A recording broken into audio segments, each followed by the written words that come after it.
आम्ही गुरुप्रसाद होमस्टेला कोल्हापूरला राहायला आलो. अर्थात राहायला यायच्या आधी आम्ही एक रीळ कुठेतरी पाहिली होती आणि ते सेव्ह करून ठेवली होती. त्याच्यानंतर जेव्हा कोल्हापूरचा प्लॅन ठरला तेव्हा आम्ही त्या नंबरवर फोन केला. चौगुलेंचा नंबर आहे, चौगुलेंची प्रॉपर्टी आहे. पण त्यांनी त्या फोनवरच इतकं चांगलं आम्हाला हे केलं ना, त्याच्याने आम्हाला असं वाटलं की जाऊया. त्यांनी व्हिडिओ वगैरे पाठवले रूमचे, बिल्डिंगचे, आणि आम्हाला म्हटलं जाऊन बघूया काय आहे. आम्हाला हॉटेललाच प्रेफरन्स आम्ही हॉटेललाच देतो, पण होमस्टेमध्ये जायचं असं ठरवलं आणि आलो. पण प्रचंड सुंदर, म्हणजे सुंदरला पण कमीच, त्याच्यापेक्षाही स्वच्छ, छान, आणि एकदम माणसं पण खूप चांगली. आणि जे आमच्याबरोबर केअरटेकर म्हणून होते त्यांनी पण आम्हाला खूप मदत केली.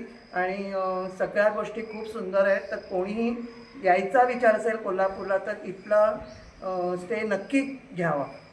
Okay, thank you madam.